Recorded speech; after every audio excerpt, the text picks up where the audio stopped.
This is the new commercial vehicle version of the Suzuki Jimny, and it's a little bit like eating sushi but without the wasabi. You know, all the essential ingredients are there and it's nice enough, just lacks that little extra kick. Now in this video I'm going to talk you through how this is different to the normal passenger car version of the Jimny, both on the outside and on the inside. I'm going to tell you what's good about it, what's not good about it, and of course I'm going to drive it. I'm even going to launch it to see how quick it is from 0 to 60 miles an hour. Anyway, I'm Matt Watson and you're watching CarWow. And if you enjoy these sort of videos, please make sure you subscribe to this channel and hit the bell icon to turn your notifications on. That way you're not going to miss any uploads.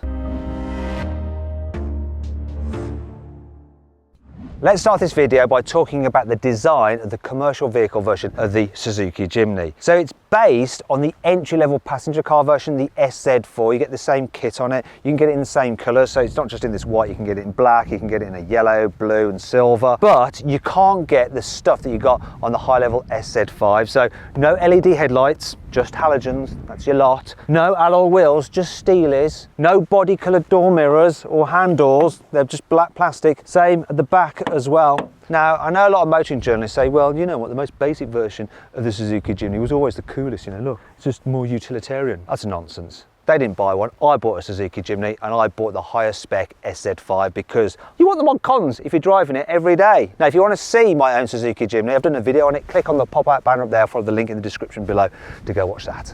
Before we go any further, we need to talk about the price because it's a little bit controversial. When the Mark IV version of the Suzuki Jimny first went on sale in 2018, the basic entry-level version cost from £15,500. Now that car has pretty much the same spec as this car, yet this starts from £17,000, and that's if you buy it through your business and you're VAT registered. If you're not VAT registered or you're buying it as a private individual, it's going to cost you from £20,000, which is rather a lot. Here on the inside, apart from that cage there, the interior design is the same as an entry-level SZ4 passenger car version of the Jimny. So materials are a little bit cheap and scratchy. You do have a grab handle there for your passenger when you're off-roading.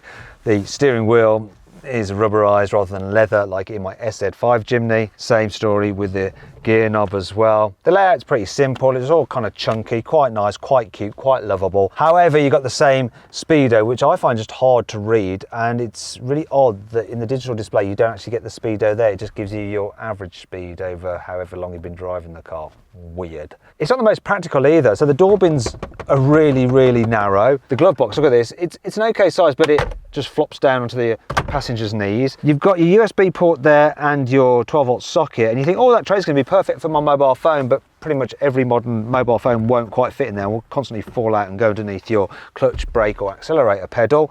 And the cup holders are back here, so when you're driving along you're having to do a little bit of a reach around to get them.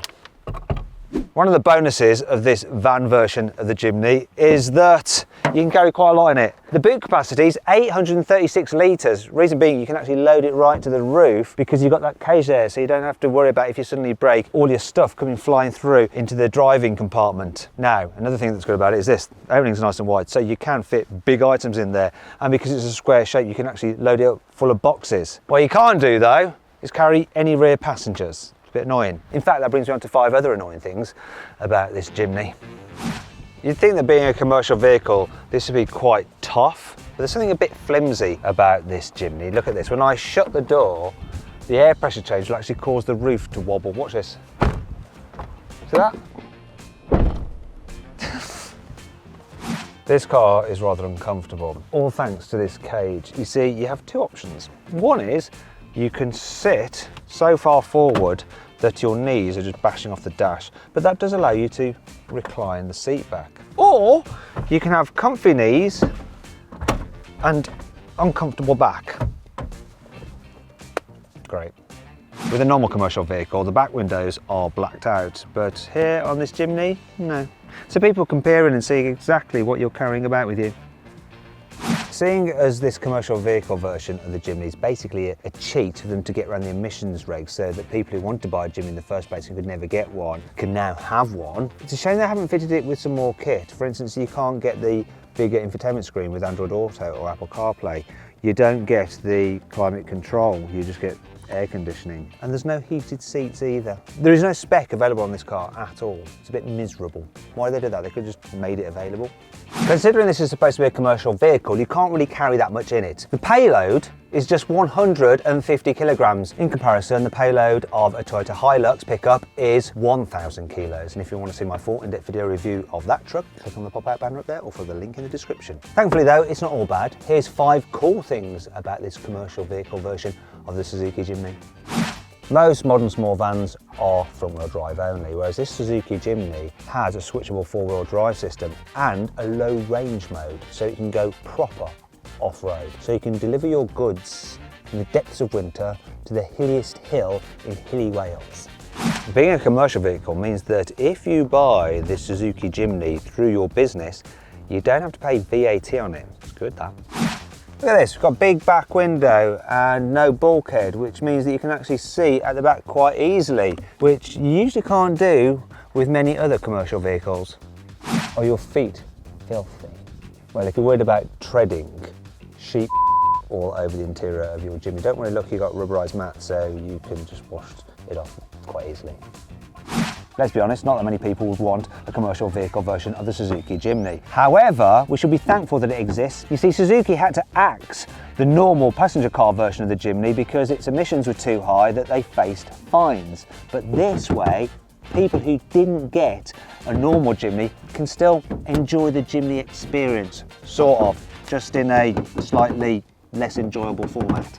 Underneath the bonnet is the same 1.5 litre petrol engine you get in the normal Suzuki Jimny. It pumps out the same colossal 101 horsepower and 130 newton meters of torque, and it drives the rear wheels under normal driving conditions via a 5-speed manual gearbox. I'm going to launch it soon to see how quick it is. It's going to be so rapid. Right, let's see what this commercial vehicle version of the Jimny is like to drive. Well, it's identical to the normal Jimny, and I'm pretty familiar with the car, obviously owning one. I think the Jimny is brilliant to drive in town, I really do, because you sit up high, you get a good view out. It's very short, very narrow, so it's easy to squeeze through gaps in traffic, and it's easy to park as well. The controls are pretty nice, so the steering's light, and it's reasonably accurate at lower speeds. The gear shift on it, it's actually got quite a notchy gear change, but it's quite short and precise, and the pedals are all nice and light as well, and the brakes, they're not jerky or grabby.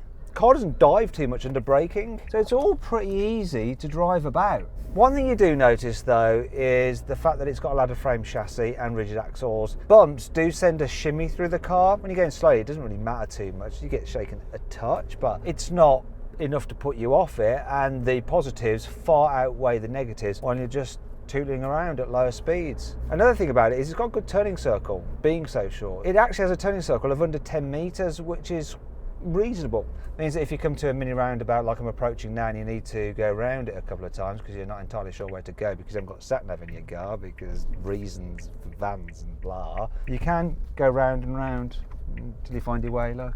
And if you do get it wrong and need to go over a curb, of course, you've got that jacked up suspension, so it's all absolutely fine. And you won't really worry about damaging alloy wheels in this particular one because you haven't got any, have you? They're steels. Where the Jimny isn't so good is when you start going a little bit faster. So on the motorway, because you've only got 5 gears and quite a puny engine, doing around 70 miles an hour, it's revving between 3,000 and 4,000 RPM, and because there's hardly any sound insulation in here, you just hear like, Mah!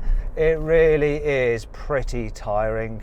And then when you're on the motorway, go past a lorry, or if there's any side winds, this car just weaves about all over the place, so you're constantly having to correct the steering. When you get on a twisty road, one that's a little bit bumpy like this is now, you really do notice that as you're going faster, the body really shakes and gets bounced about all over the place, and that means that you daren't drive it too quickly, because you could end up hitting a bump and skipping off into a hedge. Also, it does lean a bit in the corners, it does. The steering, while good in town because it's nice and light, is now just very, very slow and unresponsive. It's not totally awful like some off-roaders, you don't have to keep correcting it, but it is just a bit lifeless, and if you suddenly need to make an evasive manoeuvre, you can't, and this car will probably tip over anyway. In fact, when I did that, the stability control completely itself, and I could feel it braking the car as it was going, what the blooming heck are you trying to do to me? However, the slow steering, the rigid axles, the ladder frame chassis stuff, they all pay off when you go off-road. So let's do some off-roading.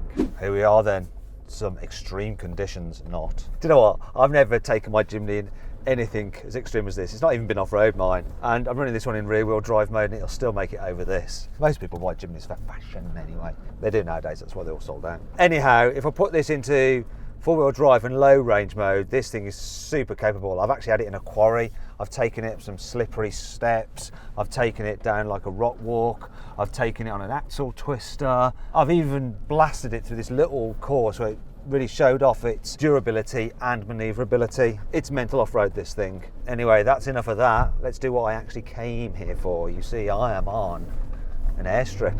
I'm going to launch the Jimny. So specialist timing gear is here. Let's activate that. Let's launch it. Here we go. Got it, the revs. Oh, listen to that engine sing.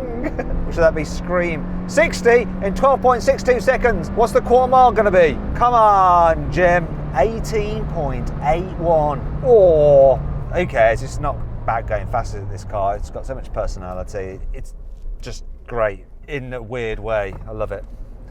It is slow though. It's slow. It's good around time, but when you try to overtake anyone, unless they're on a bicycle.